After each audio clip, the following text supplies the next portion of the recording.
महाराष्ट्राची कुलस्वामिनी आई तुळजाभवानी, हिंदवी स्वराज्याचे संस्थापक छत्रपती शिवाजी महाराज, घटनेचे शिल्पकार डॉक्टर बाबासाहेब आंबेडकर,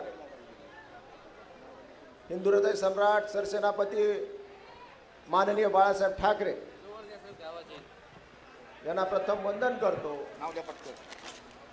पक्षप्रमुख महाराष्ट्राचे माजी मुख्यमंत्री आदरणीय उद्धव साहेब, व्यासपीठावर उभा असलेले सन्माननीय युवासेना प्रमुख आदित्यजी ठाकरे साहेब, व्यासपीठावर उपस्थित असलेले महाराष्ट्राची नाही देशाची बुलंदतोफ आदरणीय संजयजी राऊत साहेब, व्यासपीठावर उपस्थित असलेले सन्माननीय खैरे साहेब, सन्माननीय विनायक राऊत साहेब, सन्माननीय अनिल देसाई साहेब, उपस्थित असलेले सर्व नेते मंडळी, उपस्थित असलेले सर्व पदाधिकारी, समोर उपस्थित असलेले परभणी जिल्ह्यातून आलेले कानाकोपऱ्यातून सर्व शिवसैनिकांना सर्वप्रथम जय महाराष्ट्र।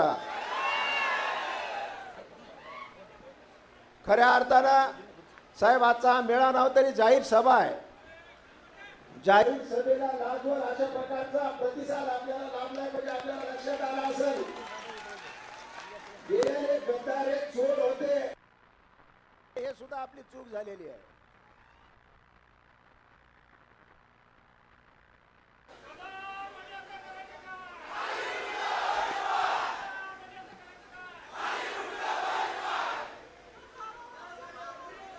आजच्या या जाहीर सभेच्या निमित्तानं खऱ्या अर्थानं ज्यांनी गद्दारी केलेली आहे, लोक म्हणतात बंडखोर, मी म्हणतोय गद्दार आहेत। यांनी उद्धव साहेबाच्या पाठीमध्ये खंजीर खुपरण्याचं पाप कुणी केला असेल तर या 6 खासदारांनी केलेलं आहे। आणि जाता जाता काय म्हणतात, आम्ही लोकांच्या कामासाठी गेलेलो आहोत म्हणून। अरे तुमच्या कामासाठी गेले का लोकांच्या कामासाठी गेले सगळ्याला माहिती आहे। आता तुमचं काम झालं ना, आता तुम्हाला हात जोडून विनंती आहे, तुम्ही जा, आता आमचं काय तुम्ही काम करू नका। जशा प्रकारच्या चोराच्या टोळीमध्ये सामील झालेले आहेत, तुम्ही पाहिलं असेल आपले खासदार, त्यांना 2दा आमदार केलं, 3दा खासदार केलं, या देशाच्या सर्वोच्च सभागृहामध्ये घेऊन पोहोचायचं काम उद्धव साहेबांनी केलं। जिथे 150 कोटी जनता आहे देशामध्ये राहता साहेब, त्यामध्ये 543 लोकांचं सहभागी लागतं की ते लोकसभेत जातात। आणि अशा माणसाला साहेबांनी 3-3दा लोकसभेत पाठवल्यानंतर सुद्धा हा माणूस गद्दार होता, म्हणजे माणूस कोण आहे तुम्ही लक्षात घेतलं पाहिजे। आणि जाता जाता आम्हाला आणि उद्धव साहेबाला सांगतो की उद्धव साहेबांनी असं केलं पाहिजे होतं, उद्धव साहेबांनी तसं केलं पाहिजे होतं। अरे तुम्ही चोरी केली, तुमच्या मनामध्ये पाप आहे, तुम्ही चोर असल्यामुळे तुम्ही अशा प्रकारचं पांघरून घालण्याचं काम स्वतःवर करत आहात। आणि जाता जाता म्हणले की या राहुल पाटलाला 2014 साली मीच आमदार केलं। 2014 साली माझ्यासमोर 35 लोकांचा इंटरव्ह्यू साहेबांनी घेतला, 35 लोकांमध्ये माझी निवड केली आणि मला आमदार कुणी केला असेल तर या सर्वसामान्य शिवसैनिकांनी उद्धव साहेबांनी मला आमदार केलं। अरे तुम्ही 2014 साली विधानसभेतून पळून गेले, ज्यावेळेस तुम्हाला माहित होतं की विधानसभेमध्ये सरकार येणार आहे, तुम्ही मंत्री बनणार आहेत, पण तुम्हाला माहित होतं तुम्ही निवडून येत नाहीत म्हणून तुम्ही वर गेले। 2019ला मला म्हणले राहुल पाटलानं माझ्या विरोधात काम केलं। 2019ला तुम्हाला माहिती सुरेश नागरे सारखा भूत माझ्या विरोधात उभा केला, एक अपक्ष उमेदवार उभा केला ट्रॅक्टर घेऊन। त्या ट्रॅक्टर मध्ये डिझेल टाकायचं काम कुणी केलं तुम्ही मला सांगा, डिझेल टाकायचं काम कुणी केलं आणि त्याला पंक्चर कुणी केलं ट्रॅक्टरला। 2024ला सुद्धा अल्पसंख्याक उमेदवार आमचे महापौर इथे बसलेले आहेत, दारोदारी फिरले। 2014 साली एखादा अल्पसंख्याकचा मजबूत उमेदवार मिळतंय का राहुल पाटलाला पाडायला? म्हणजे कोणची निवडणूक यांनी आपल्यासाठी सोपी केली नाही। सातत्यानं स्वतःच्या स्वार्थासाठी राजकारण करणारे माणसं, ज्यांनी मताला विकलं, ज्यांनी पक्षाला विकलं, याच्यावर तुम्ही विश्वास ठेवणार आहेत का सांगा मला? ज्यांनी पक्षाला विकलं, मताला विकलं, अरे तुम्ही केलेला मतदानाचा सुद्धा अपमान या लोकांनी केलेला आहे। हे लोक काय सांगतायत की आम्ही सत्तेमध्ये जातो, सत्तेशिवाय काम होत नाहीत, आम्ही सुद्धा विरोधात काम करतो। अरे तुमच्यात धमक असेल, तुमच्यात ताकद असेल तर विरोधात राहून सुद्धा तुम्हाला काम करता येते। लोकशाहीचे दोन भाग असतात, एक विरोधात एक सत्तेमध्ये. मग लोकशाहीमध्ये विरोधात राहायचं नाही का? आपले विचार मांडायचे नाहीत का? तुम्ही विचार सोडून पळून गेलेला आहात. तुम्ही स्वार्थासाठी पळून गेलेला आहात. तुम्ही किती रुपये घेतले ते सगळ्या जनतेला माहिती आहे. म्हणून तुम्ही आम्हाला ज्ञान शिकू नका. असल्या गोष्टी कोणी परभणीमध्ये सहन करणार नाही. कालपासून तुम्ही पाहता साहेब कशा प्रकारचा प्रतिसाद आपल्याला लाभलेला आहे. प्रचंड असा प्रतिसाद आहे साहेब. तुम्ही काळजी करू नका. इथला खासदार जाऊ द्या, पण इथले चारही आमदार निवडून आणण्याचं काम आम्ही सर्वजण केल्याशिवाय राहणार. शिवसेनेला मान्यताच आमच्या परभणीच्या जनतेने दिलेली आहे. शिवसेनेला मान्यता आमच्या परभणीने दिलेली आहे. शिवसैनिकांना अतंग असं प्रेम ठाकरे कुटुंबावर केलेलं आहे. सातत्यानं म्हणतात की आम्हाला बोलवून येते, आम्हाला बोलवून येते. अरे आम्हाला का बोलवून येत नाही? आम्ही ठाकरे ब्रँड असल्यामुळे आम्हाला बोलवून येत नाही. तुम्हालाच का बोलवलं येते? त्याचं कारण एक आहे की तुमच्या मनामध्ये स्वार्थ आहे. म्हणून माझी तुम्हाला विनंती आहे की तुम्ही सुद्धा कोणी त्याच्या भूलथापेला पडलं बळी नाही पडलं पाहिजे. जाता जाता म्हणायलेत की जर कोणी आमच्या अंगावर आलं तर आम्ही शिंगावर घेऊ. अरे यांचे शिंग उपटून जर खुपसले नाही तर राहुल पाटील नाही मी बी. तुम्ही त्या शिंगाची आणि आरेकारेची भाषा राहुल पाटलावर करू नका. ज्या गावच्या बोरी आहेत त्या गावच्या बाबळी आहेत एवढं लक्षात ठेवा. आणि सत्तेच्या ताकदीवर तुम्ही काही गोष्टी करू नका. आम्ही कधी सत्तेत येऊ त्यावेळेस दाखवू काय असती सत्ता ती. मग सत्तेमुळे कोणाला दाबायचं काम करत असताल तर राहुल पाटील तुमच्या सर्वांच्या पाठीशी आहे. कोणाच्या अंगाला नाही, कोणाच्या केसाला सुद्धा धक्का लागणार नाही, जाहीरपणे तुम्हाला सांगतो. म्हणून ज्याला जायचं त्याला जाऊ द्या. आपण आपला पक्ष मोठा करू, आपले विचार मोठे करू. तुम्ही पाहिलं असेल केंद्र शासन किंवा राज्य शासन मध्ये हे काय विकास करणार आहेत. जे भ्रष्टाचारी आहेत तिथं मग जाऊन हे भ्रष्टाचार करणार. जिथं बेरोजगारी इतक्या मोठ्या प्रमाणावर, महिलेवर अत्याचार होते. मी परवाच एका इथल्या रिटायर्ड IAS अधिकाऱ्यावर बसलो होतो जो की इथला चीफ सेक्रेटरी राहिलेले आहेत. ते म्हणले आमदार साहेब येणाऱ्या 6 महिन्यामध्ये महाराष्ट्राची अशी परिस्थिती होईल की इथल्या नोकराला सुद्धा अधिकाऱ्याला सुद्धा पैसे द्यायला पैसे तिजोरीत नाहीत. अशा प्रकारचं महाराष्ट्र वरवडायचं काम कुणी केलं असेल तर या सरकारनं केलेलं आहे. म्हणून यातून आपणच आता हे वाचू शकतो. जोपर्यंत जनता रस्त्यावर येणार नाही तोपर्यंत ही क्रांती होणार नाही. आता हे उठाव आहे, ही क्रांती आहे. ह्यांना आपण खाली जमिनीत गाडून त्याच्यावर आपला भगवा लागल्याशिवाय आपण आता शांत बसवायचं नाही. एवढंच बोलतो आणि थांबतो. जय हिंद, जय महाराष्ट्र.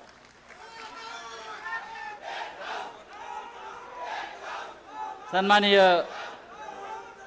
शिवसेना पक्षप्रमुख उद्धव ठाकरे, शिवसेना नेते आदित्य ठाकरे, परभणीचे महापौर, आमदार परभणीचे राहुल पाटील आणि सर्व नेते मंडळी, जगात जर्मनी आणि देशात परभणी हे का म्हणतात हे मला काल परत कळलं. काल उद्धव साहेबांचं परभणीच्या वेशीवर आगमन झाल्यावर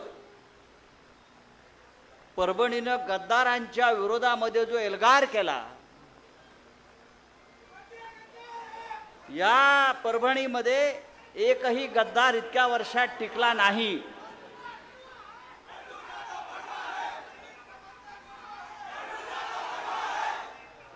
त्याच्यामुळे देशात फक्त परभणीत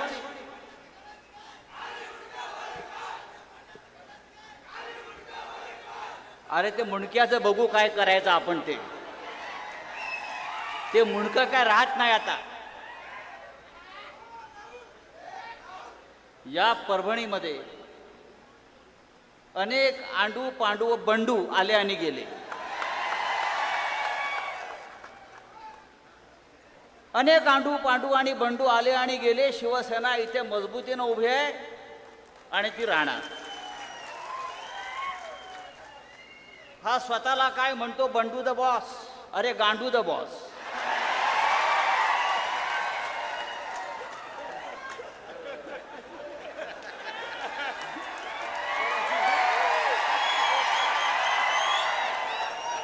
बरोबर ना? आता यापुढे त्याला गांडू द बॉस म्हणायचं.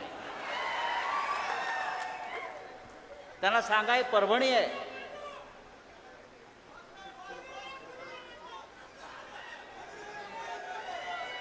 तो असं म्हणतो, जसं राहुलजींनी सांगितलं आमदारांनी, माझ्या अंगावर येऊन दाखवा. आता तो कुठल्या बिळात बसला पहिलं बघून घ्या. विकासाच्या गोष्टी करतो हा माणूस. मला वाटतं 2 वेळा आमदार झाला, 3 वेळा खासदार झाला, जवळजवळ 20 वर्ष हा माणूस सत्तेमध्ये आहे.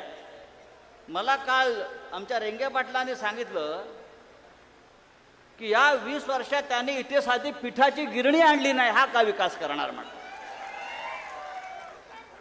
साधी पिठाची गिरणी जो माणूस इथे निर्माण करू शकला नाही, हा माणूस विकास करणार. गवळण फुलिले. अरे त्या भारतीय जनता पक्षाला आणि नरेंद्र मोदीला 12 वर्ष विकास सापडला नाही, तुम्हाला काय सापडणार? हे म्हणे ऑपरेशन टायगर करतायत साले. ऑपरेशन टायगर नाही, यांनी आता ऑपरेशन प्रभू श्रीराम सुरू केलेलं आहे. ऑपरेशन श्रीराम, रामाचं ऑपरेशन. ज्या श्रीरामाने यांना सत्ता मिळवून दिली, आम्ही त्या रामाच्या अयोध्येसाठी शिवसैनिकांनी बलिदान दिलं. हिंदुहृदय सम्राट बाळासाहेब ठाकरेंनी हा लढा उभा केला हिंदुत्वाचा आणि श्रीरामाचा. आणि म्हणून रामाचं मंदिर उभं राहिलं. त्या रामाच्या मंदिरातल्या 550 कोटीच्या दानपेट्या या भारतीय जनता पक्षानं पळवल्या.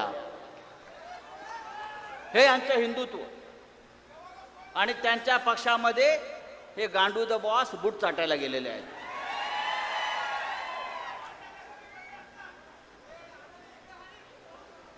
तेव्हा या देशामध्ये जी परभणीचा लौकिक आहे, की या परभणीमध्ये कोणीही गद्दारी केली तरी त्या गद्दाराला गाडण्यातच येतं. आणि काय विकास, विकास म्हणजे काय? परभणीचा हा काय विकास करणार आहे? हा काय परभणीचं दुबई करणार आहे का? हा काय परभणीचं सिंगापूर करणार आहे का? हा काय परभणीचं स्वित्झर्लंड करणार आहे का? अरे हा पत्र्याच्या घरात राहणारा साधा शिवसैनिक आज कुठे राहतो? 2000 कोटीचा मालक आहे म्हणून मला कोणीतरी सांगितलं. शिवसेना या 4 अक्षरामुळे मिळालेली ही ताकद आहे. शिवसेना या 4 अक्षरामुळे आणि ठाकरे कुटुंबामुळे. तो असं म्हणतो मला चापटी मारून दाखवा. अरे चापटी काय, तुला तुडवणार आम्ही. मला चापटी मारून काय दाखवा. ऑपरेशन तुडवा हे त्यासाठीच आहे. गद्दार दिसला की तुडवा हे आमचं ऑपरेशन आहे, हे शिवसेनेचं ऑपरेशन आहे. आणि त्यासाठी कोणत्याही आदेशाची गरज नाही. हा हिंदुहृदय सम्राट शिवसेना प्रमुख बाळासाहेब ठाकरे यांनी दिलेला आदेश आहे. आणि बंडू सारख्या गांडूने आम्हाला आव्हान देऊच नाही. तेव्हा शिवसैनिकांना मी इतकंच सांगितलं, ही परभणी शिवसेनेची, शिवसेनेचीच राहील. असे बंडू गांडू येतील आणि जातील, चिंता करायचं कारण नाही. मला तर मगाशी येताना असं वाटलं राहुल आमदार की तुमचीच एखादी विजय मिरवणूक चाललेली आहे, असंच वातावरण होतं. नंतर कळलं की आपण गांडू द बॉसच्या मैताला आलेलो आहोत. असो,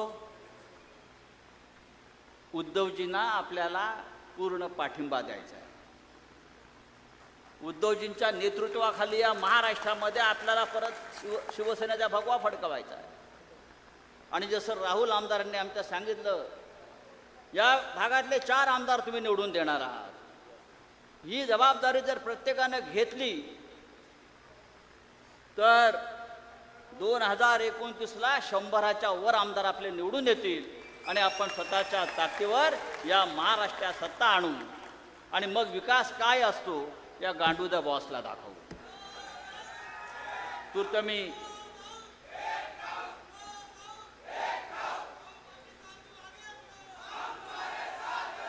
तेव्हा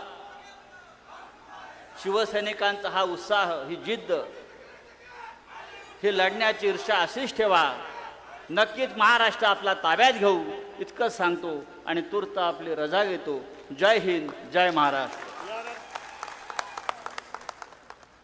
यानंतर पक्षप्रमुख, शिवसेना प्रमुख, माजी मुख्यमंत्री साहेब उद्धव साहेब ठाकरे आपल्याला मार्गदर्शन करतील. हिंदू हृदय सम्राट शिवसेना प्रमुख बाळासाहेब ठाकरेंचा. उद्धव साहेब तुम आगे बढ़ो.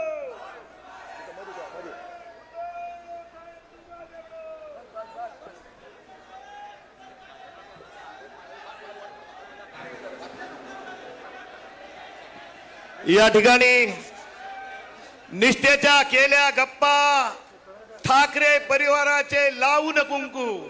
निष्ठेच्या केल्या गप्पा, ठाकरे परिवाराचे लावून कुंकू आणि मिंदेच्या घरी गेले नादायला. मीडियाला त्याचा विनंती समाचार आहे, घेण्यासाठी आपण खाली बसा, कॅमेरा सेट करा, लोकांना मागच्या बसता येईल. तुम्ही छाती- खाली बसून घ्या, कॅमेरा मध्ये खाली बसून घ्या, एवढीच विनंती. छातीचा पहाड करुणी जो बाप उद्धव साहेब झुंजत आहे, छातीचा पहाड करून जो बाप उद्धव साहेब झुंजत आहे ते खचून गेले नाही, मात्र डोक्यात आग आहे, मात्र डोक्यात आग आहे. पक्षप्रमुख उद्धव साहेब तुम आगे बढ़ो. ही काय गोष्ट. हिंदू हृदय सम्राट शिवसेना प्रमुख माननीय बाळासाहेब ठाकरे यांचा. उद्धव साहेब तुम आगे बढ़ो. राहुल पाटील साहेब तुम आगे बढ़ो. जमलेल्या माझ्या तमाम कट्टर निष्ठावंत जीवाला जीव देणाऱ्या शिवसैनिक बांधवांनो, भगिनींनो आणि मातांनो, आवाज आला? आवाज येतोय का? आवाज जरा चॅनलवाल्यांना कृपा करून कॅमेरा ऑन ठेवून खाली बसला.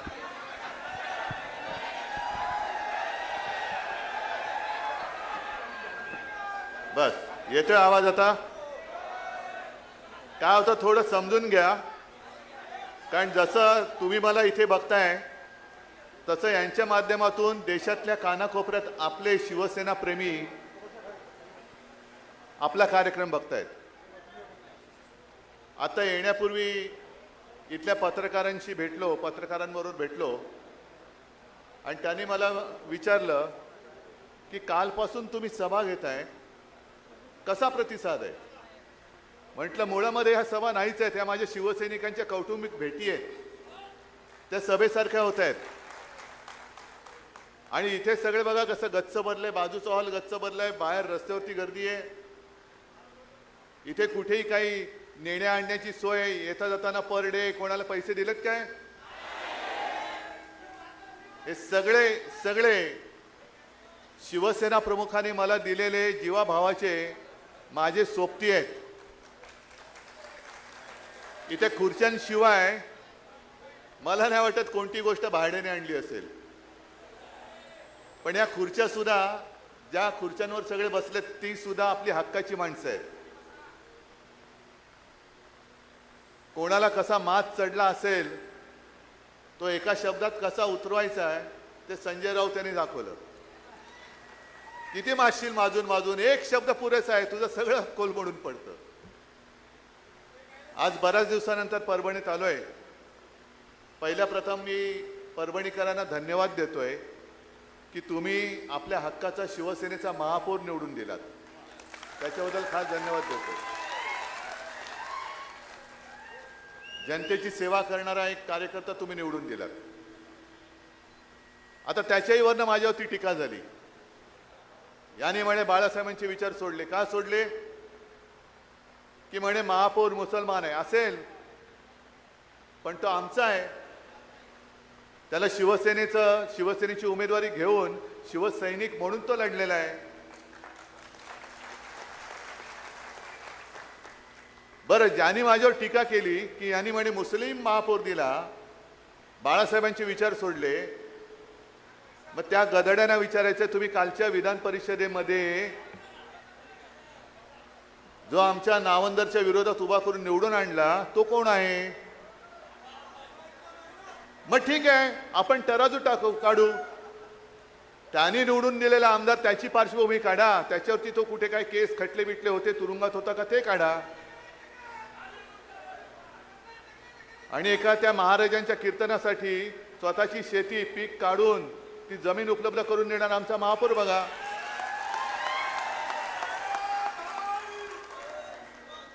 पण हे किती दिवस चालणार?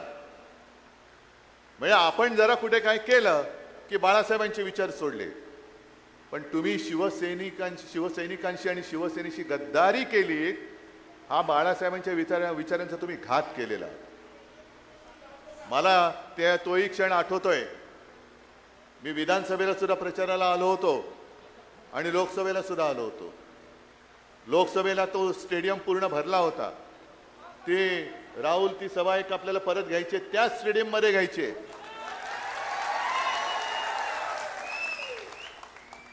आणि पाऊस आला होता ना, पण त्या पावसात सुद्धा ना तुम्ही आलात ना मी आलो.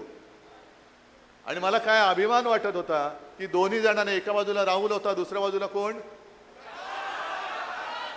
जरा गोंधळलं मी, कारण काय नवीन नवीन तुम्ही नावं ठेवता. काय आताच तो होता. आता मला काय माहित की वाघाचं कातडं पांघरलेला हा काय, जरा मला शब्द पाठ करायला त्रास होतो. वाघाचं कातडं पांघरलेला कोण होता? तर मी काय करू, मी केले दोघांच्या हातवर. त्यातला एक हात राहुलनी जो पकडला होता तो वरच्या वर चांगला, अजूनही अभिमानाने.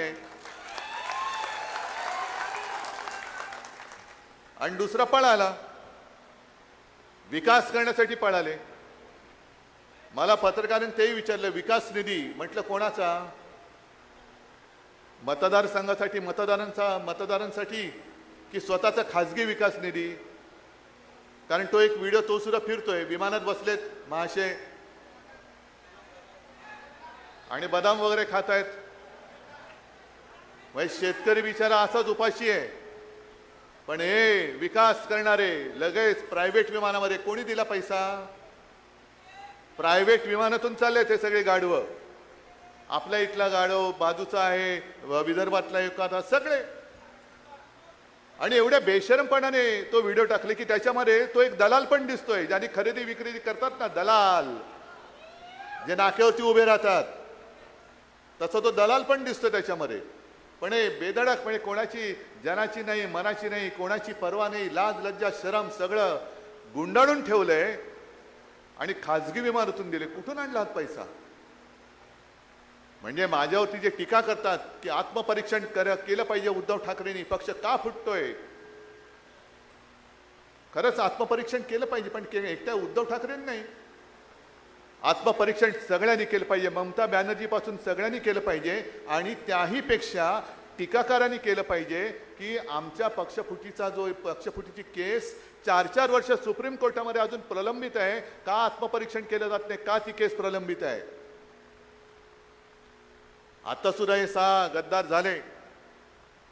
अरविंद सावंत, संजय राऊत आणि अनिल देसाईंनी जाऊन, आणि एक आपले राजाभाऊ वाजे, अभिमान आहे मला त्यांचा, लोकसभा अध्यक्षांनी जाऊन पत्र दिलं होतं की जर तुमच्याकडे कोणी असं आलं तर कोणताही निर्णय घेण्याच्या अगोदर आमचंही म्हणणं ऐकून घ्या. आणि त्याच्याप्रमाणे त्यांनी गेल्या 24 तारखेला, म्हणजे अरविंद सावंत हे आपल्या लोकसभेच्या संसदीय कामकाज समितीच्या दौऱ्यानिमित्त अध्यक्षांच्याच सहीने जे पत्र येतं त्या पत्रानुसार कारगिलच्या दौऱ्यावरती होते. कारगिलचा म्हणजे देशासाठी हा महत्वाचा विषय. कारगिलच्या दौऱ्यावर तुम्हीच पाठवलं होतं, येणार होते 25 तारखेला, पण लोकसभा अध्यक्षांचं फरमान आलं तुम्ही 24 तारखेला या. मी अरविंदना म्हटलं की तुम्ही त्यांना सांगा की आपल्याच आदेशानुसार मी कारगिल येथे आलोय तो दौरा देशासाठी महत्वाचा आहे, अर्धवट सोडून येऊ का? त्याने म्हटलं या. कारगिल गेलं खड्ड्यात, कारगिलचा दौरा बिवरा काय नाही, तुमचा पक्ष फुटण्याची घाई झाली माझ्या मालकांना, त्याच्यासाठी तुम्ही पहिले या. आणि मग त्यांना आपली बाजू आपण सांगितली, मांडली. जी बाजू मी शिवसेना वर्धापन दिनाच्या निमित्ताने ती उल्हास बापट म्हणाले ती मी क्लिप ऐकवली होती, तुम्ही ऐकली असाल ती क्लिप. त्याच्यात स्पष्ट आहे, ते काय शेड्यूल 10 ना, त्याच्यामध्ये असं म्हटलेलं आहे की 2/3 लोकांनी, म्हणजे हा माझा पक्ष आहे, हा पक्ष इथून निवडून देतो, तेव्हा ते जाऊन तिकडे बसतात. तिकडे जाऊन बसणारे म्हणजे पक्ष नाहीत, ते आमचे प्रतिनिधी आहेत, लोकप्रतिनिधी आहेत. लोकप्रतिनिधी म्हणजे पक्ष नव्हे, जनता मतदार म्हणजे पक्ष आहे. आणि 2/3 जे सभासद असतात तिकडे लोकप्रतिनिधी असतात, ते जर का इकडून तिकडे गेले आणि दुसऱ्या पक्षात विलीन झाले तर त्याला कायदेशीर मान्यता मिळू शकते का? तर उल्हास बापटांनी म्हटले नाही. कायदे तज्ञ आहेत उल्हास बापट, बुजुर्ग आहेत. अशी माणसं फार थोडी राहिले ज्यांना कायद्याची, नुसते बुजुर्ग नाही तर कायद्याची काही बूज आहे, कायद्याची काही जाणीव आहे, कायद्याबद्दल काही आदर आहे, कायद्याचा अभ्यास आहे.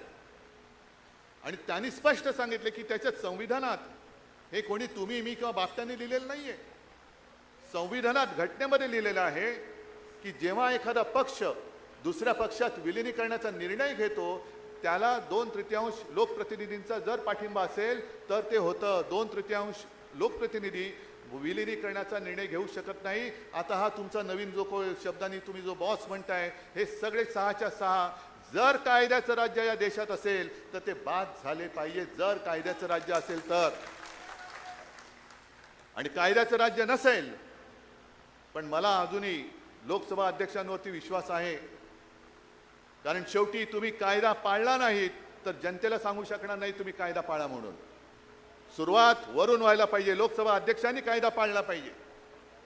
जे डॉक्टर बाबासाहेब आंबेडकर यांनी आपल्याला घटना दिलेली आहे, जी घटना दिली त्या घटनेनुसार जे योग्य आहे ते योग्य करण्याचा अधिकार हा लोकसभा अध्यक्षांनी दिला आहे. अधिकार आणि मर्जी याच्यामध्ये फरक आहे. आम्ही अधिकार मानतो, मर्जी मानणार नाही, मर्जी नाही मानणार आम्ही. आणि म्हणून 2/3 जर तिकडे गेले असतील, त्यांना वाटलं असेल की 6वा आला म्हणजे झालं, 6वा आला म्हणजे झालं, होत नाही. आणि कायद्याला जागणारे लोकसभा अध्यक्ष आहेत असा माझा अद्याप तरी विश्वास आहे. आणि कदाचित या चॅनलच्या माध्यमातून ते बघत असतील, मी जे मराठीत बोलतोय ते हिंदी करून त्यांना कोणतरी सांगत असेल तर त्यांना मला हात जोडून सांगायचं आहे की जे घटनेत दिलेलं आहे त्याचं उल्लंघन तुमच्यासारख्या जबाबदार पदावरती बसलेल्या व्यक्तींनी करता कामा नये. कारण नाहीतर इतिहासामध्ये जशी आमची एक निस्पृह निष्पक्षपातीपणे न्याय देणारे म्हणून रामशास्त्री प्रभूणेंची नोंद झाले, तशी तुमची घटना तोडणारे अध्यक्ष म्हणून नोंद होऊ देऊ नका. एवढीच मला त्यांना हात जोडून विनंती करायची. आणि मग राहतोय प्रश्न तो परभणीचा. आता सुद्धा मी येताना मला शेतकरी भेटले, आमचा पीक विमा अजून मिळालेला नाहीये. काय विकास कुठे आहे? ज्या वेळेला इकडे गेल्या वर्षी अजून 1 वर्षही नसेल झालं, आपत्ती आली होती, प्रचंड पाऊस कोसळला होता, शेतकऱ्यांचं पीक तर वाहून गेलंच, घरदारं वाहून गेली, मुलांची वह्या पुस्तकं वाहून गेली, आणि शेत जमीनच्या जमिनी खरवडून गेल्या होत्या अक्षरशः. म्हणजे ते सगळे खालचे दगडगोटे हे वरती आले होते. आता जसे दगडगोटे गद्दार वरती आलेत तसे ते जमिनीतले दगडगोटे वरती आले होते आणि जमीनचा कस संपूर्ण मारून टाकला होता. जे म्हणतात उद्धव ठाकरे फिरले नाही, उद्धव ठाकरे फिरले नाही, मग तेव्हा कोण फिरलं होतं? मी आलो होतो ना तुमच्या इकडे.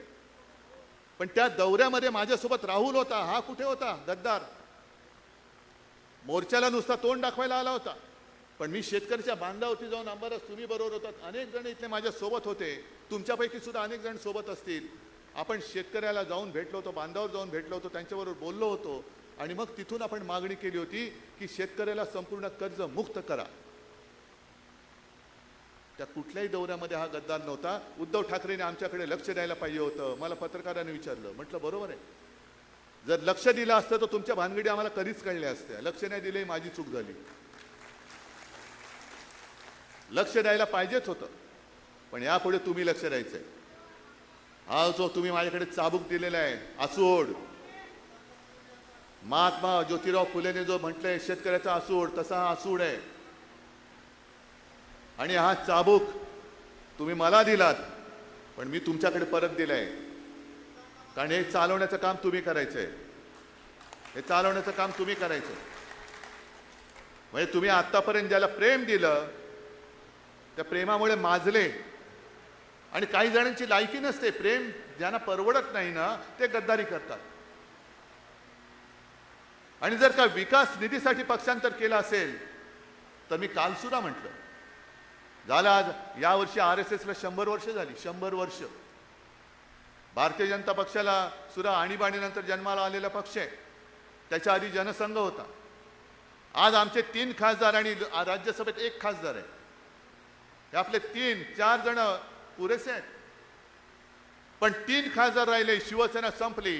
त्या सगळ्या बेकल्याने मी सांगू इच्छितो की जोपर्यंत शिवसेना प्रमुखांनी हिंदुत्वाचा विषय हाती घेतला नव्हता तोपर्यंत भारतीय जनता पक्षाची आज जगातला सगळ्यात मोठा पक्ष होता त्याच्याहून आता कॉंग्रेस जनता पार्टी मोठी झालेली आहे.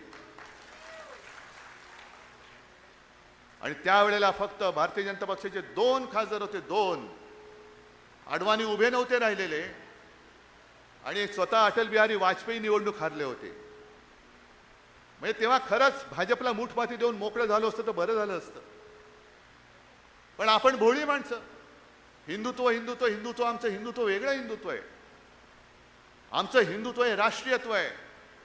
पण जो या देशाला आपला मानतो तो मुसलमान असला तरी आमचा आहे. हे आमचं हिंदुत्व आहे. आणि मी नेहमी जे सांगतो की आमचं हिंदुत्व कसं आहे, आम्ही जय शिवराय पहिलं बोलतो कारण छत्रपती शिवाजी महाराज हा आमचा देव आहे. आई तुळजाभवानी आहे. हर हर महादेव म्हणतो. जय श्रीराम पण म्हणतो. पण आमचं हिंदुत्व हे हृदयात राम, हाताला काम आणि शेतकऱ्याला शेतमालाला दाम हे देणारं आमचं हिंदुत्व आहे. पण यांचे 2 खासदार राहिले होते. एक देशातली पहिली निवडणूक 1987 साली पार्ल्याची पोटनिवडणूक जी फक्त हिंदुत्वाच्या मुद्द्यावरती लढवली गेली आणि जिंकली गेलेली पहिली निवडणूक असेल, ज्याच्यामुळे नंतर स्वतः शिवसेना प्रमुखांचं 6 वर्ष निवडणूक लढवण्याचं तर सोडाच पण त्यांचा मतदानाचा अधिकार काढून घेतला होता ती निवडणूक. आणि मग यांचे डोळे उघडले. आज जे हिंदू हिंदू म्हणून बॉम्ब मारतायत तेव्हा त्यांनी गांधीवादी समाजवाद घेतला होता. गांधीवादी समाजवाद म्हणजे काय काहीच माहिती नाही. आता गांधीजींपेक्षाही स्वतः मोठे व्हायला निघालेत.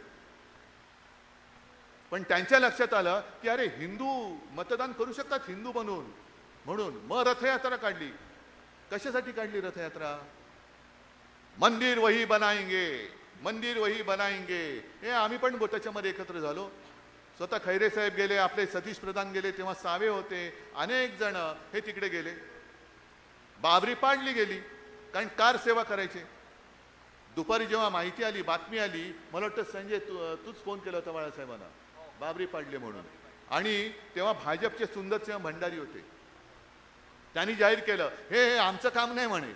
हे सगळे जे आता जे बोललात ना तुम्ही, कोण बॉस, तशी ती त्यांची ती टोळी आहे.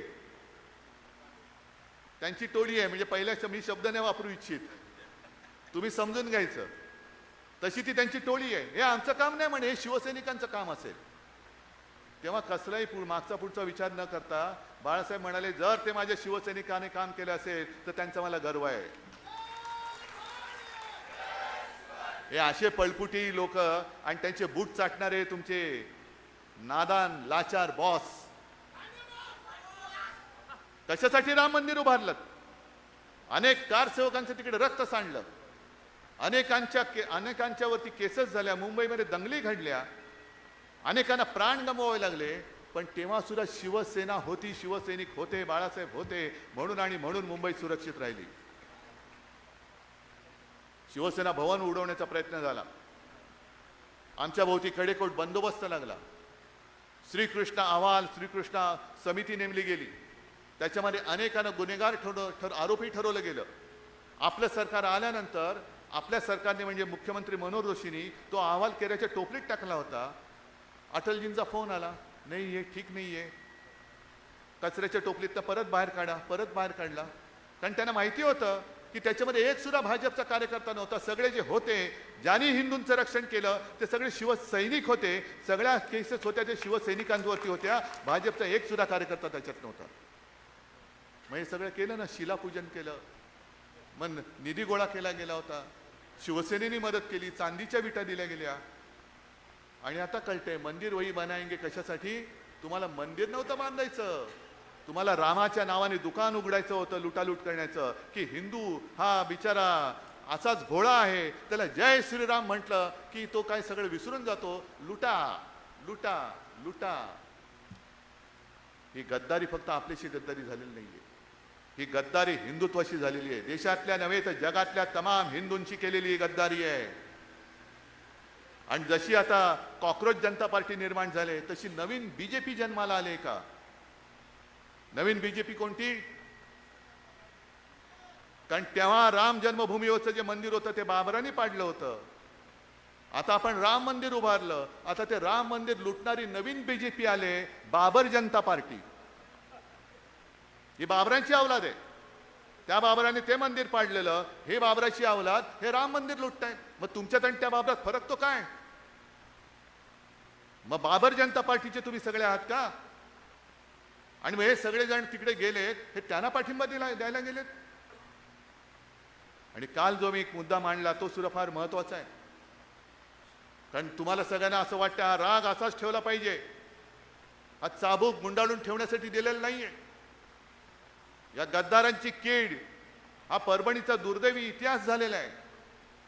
की ज्याला ज्याला आपण शिवसेनेचा उमेदवार म्हणून तिकडे उभा करतो, तुम्ही कशाची पर्वा न करता त्याला निवडून देता. अर्थात ही चूक माझी सुद्धा झालेली आहे, त्याच्यामुळे मी सुद्धा माफी मागतो तुमची. आता एवढे वर्ष एकत्र राहिल्यानंतर विश्वास ठेवायचा नाही तरी, म्हणजे ठेवायचा तरी कोणावर आणि नाही तरी कसा.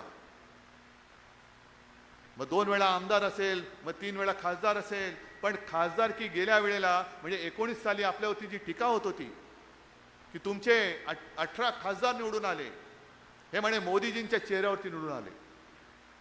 मग तुम्ही सगळे साक्ष आहात, तुम्ही सगळे परभणी लोकसभा मतदारसंघातले सैनिक आणि मतदार आहात ना, आहात की नाही आहात. मग मला फक्त एका प्रश्नाचं उत्तर द्या. 2024 साली तुम्ही बाळासाहेबांच्या फोटोवरती आणि शिवसेनेच्या मशाल निशाणीवरती भरोसा ठेवून मतदान केलं का मोदींमुळे याला निवडून दिला होता. मग त्याच्या विरोधात म्हणजे पूर्ण देशामध्ये मोदींची लाट होती, राम मंदिर बांधलं होतं, तरी देखील महाराष्ट्राच्या मतदारांनी मोदींच्या विरोधात मतदान केलेले हे सगळे खासदार आज परत त्यांच्या पायाशी लीन झाले. हा महाराष्ट्राचा अपमान नाहीये, हा महाराष्ट्र धर्म मारण्याचा हा प्रकार करताय. म्हणून काल मी जे बोललो की हा वरवरचा प्रकार समजू नका, याच्या मागे खूप मोठं राजकारण आहे. आणखीन एक जो मला पत्रकारांनी प्रश्न विचारला की हा खासदार जाण्यामागे तुमच्या पक्षातलं काही गटबाजीचं राजकारण होतं का. म्हटलं गटबाजी आमच्याकडे नाही, गटबाजी आता भाजपात चालले. कारण हे ऑपरेशन टायगर नाहीये, हे ऑपरेशन देवेंद्र फडणवीस आहे. देवेंद्र फडणवीस जसं मध्य प्रदेशमध्ये निवडणुका कोणाच्या चेहऱ्यावर जिंकला, भाजप, शिवराज सिंग. मग सगळे त्याला प्रेमाने मामा म्हणायचे, मामा मामा मामा. बनवलं ना त्याला मामा, त्याचं नामोनिशाणच ठेवलेलं नाहीये. कारण हा मामा उद्या पंतप्रधान पदाच्या शर्यतीत येऊ शकतो, उद्या भाजपचा अध्यक्ष होऊ शकतो. फिर मामा को उल्लू बनाओ, मामा को बुला लिया ऊपर, डाल दिया कोने में. आता शिवराजचं नावच नाही कुठे. जो जो पंतप्रधान पदाच्या शर्यतीत येऊ शकतो त्यांना वेळेमध्ये कापून टाका. तसंच देवेंद्र फडणवीसांचे पंख कापण्याचे प्रकार सुरू झालेले आहेत. काल माझ्यासोबत तिकडे, काल परवा माझ्यासोबत विमानात बसले होते, पण हतबल होते, हतबल. म्हणजे कळतच नव्हता मुख्यमंत्री आहे असा काय झालं. ह्या आत्मविश्वास पूर्णपणे गमावलेला हा माणूस. कारण त्यांना कळतंय की आपले पंख कापतायत आणि कापणारे आपलेच बॉस आहेत. आपण करायचं काय, न्याय तरी कोणाकडे मागायचा, कोणतं दार ठोकायचं. कारण ते दार उघडलं तर पंख कापणार, हे दार उघडलं तरी पंख कापणार. म्हणजे जे काय वाचलंय ते वाचून जेवढे दिवस आहेत तेवढे ढकललेले बरे. या परिस्थितीमध्ये देवेंद्र फडणवीस आहेत. कारण कदाचित उद्या, कारण प्रत्येक गोष्टीला शेवट असतो, यांच्यानंतर कोण, त्यांच्यानंतर कोण, महत्वाकांक्षा सगळ्यांच्या असू शकतात. उद्या कदाचित देवेंद्र फडणवीस पंतप्रधान पदाच्या शर्यतीत आले तर जसं तुम्ही विसरून गेलात. नितीन गडकरी होते की नव्हते? नितीन गडकरी भाजपचे अध्यक्ष होते, पुन्हा अध्यक्ष होत होते. पण पुन्हा अध्यक्ष झाले असते तर कदाचित नितीन गडकरी पंतप्रधान झाले असते. म्हणून गडकरींचे पंख असे कापले की त्यांच्या सगळ्या त्या निष्ठेमध्ये इथेनॉलचं पाणीच घालून टाकलं, पातळ करून टाकलं, त्यांचं सगळं भेसळ करून टाकली. आता नितीन गडकरी बिचारे काय करू शकतात?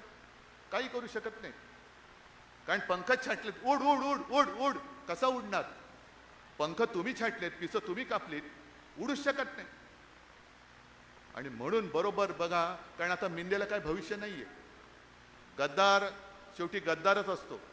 गद्दारांनी किती उड्या मारल्या तरी त्याचं नुसतं वापरा आणि फेका एवढाच मिंद्याचा उपयोग आहे. आपल्या विरुद्ध लढवायचं, पैसे देऊन माणसं फोडायची. बरं माणसं कशी की आता एक एक माणसं जी तुम्ही मेहनतीने तयार केली त्यांचं करिअर उद्ध्वस्त करून टाकायचं. आता हा गद्दार पुन्हा परभणीमध्ये तोंड दाखवायला जागा शिल्लक आहे.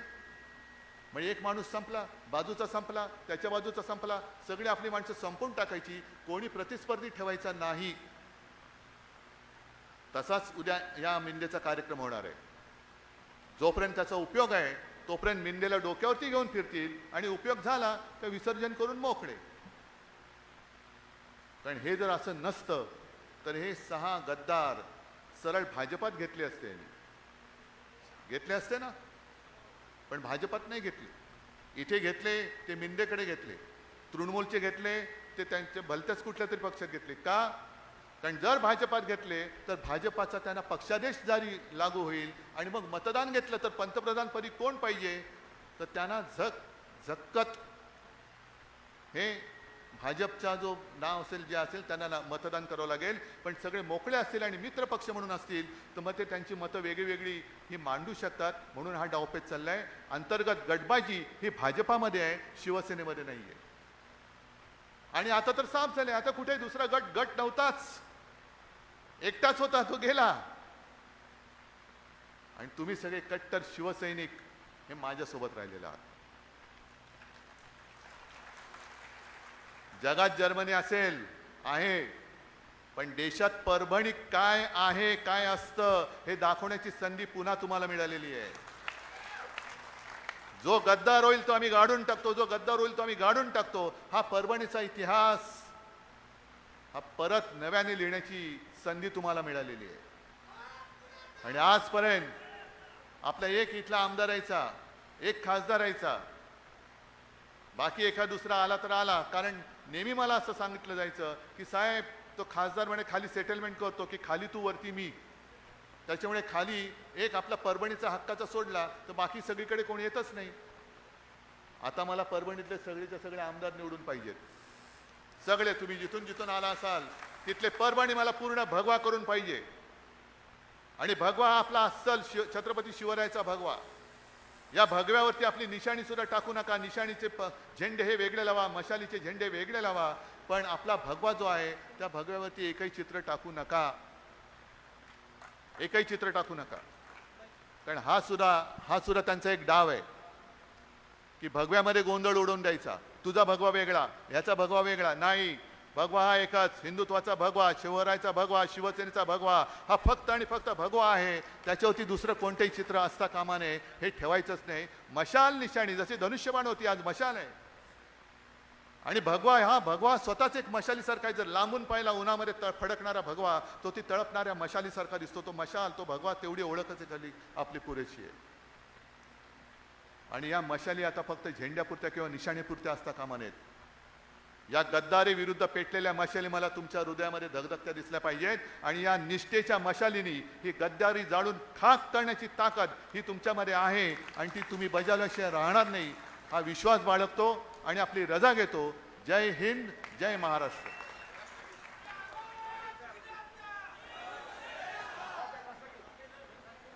या ठिकाणी राष्ट्रगीत होईल. राष्ट्रगीत झाल्यानंतर माननीय पक्षप्रमुख